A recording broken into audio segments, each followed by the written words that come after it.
மதுரையிலே ஒரு குறிப்பிட்ட பகுதியிலே ஒரு மிகப்பெரிய தெரு இருக்கிறது.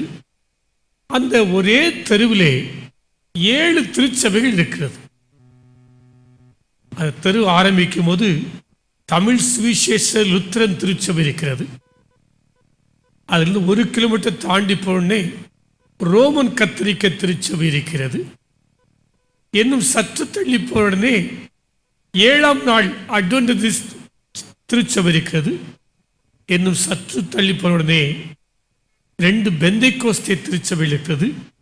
அந்த தெருவுடைய கடைசி பகுதியிலே தென்னிந்திய திருச்சபை இருக்கிறது. ஒரே ரோட்ல 7 சபை.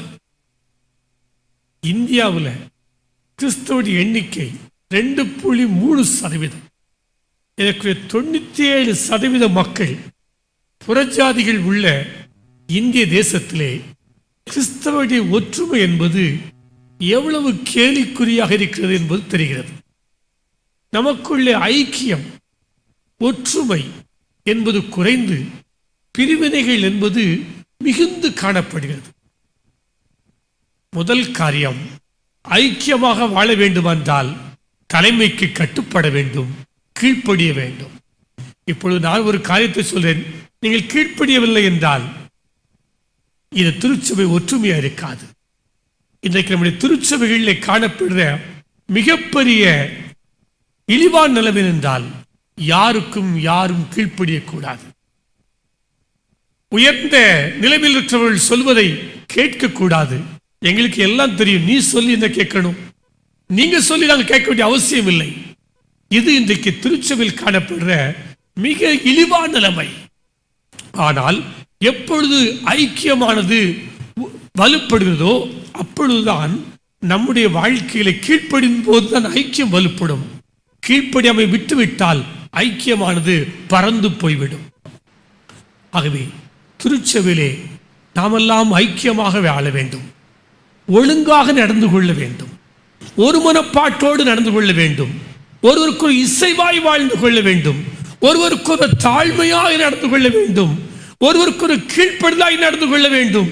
அப்பொழுதுதான் திருச்சபை ஒற்றுமைப்படும்.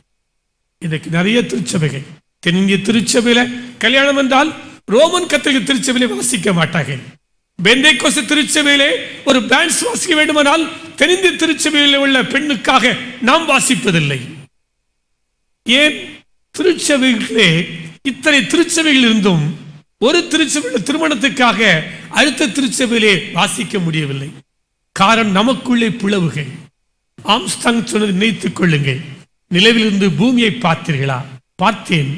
நாடுகளுக்கு இடையிலே உள்ள கோடுகளை மட்டும் நான் காணவில்லை. கடவுள் திருச்சபை உருவாக்கும் போது நன்றாக படைத்தார்.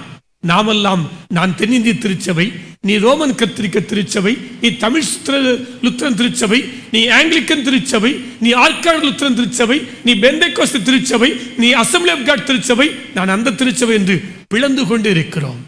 ஆண்டவர் விரும்புகிறார் ஒரு மனப்பாட்டை, ஆண்டவர் விரும்புகிறார் ஐக்கியத்தை, ஆண்டவர் விரும்புகிறார் ஒரு கொடைக்கு கீழே எல்லாரும் பாருங்கள் என்று சொல்லி ஜெபிப்போம், ஒன்றுபடுவோம்.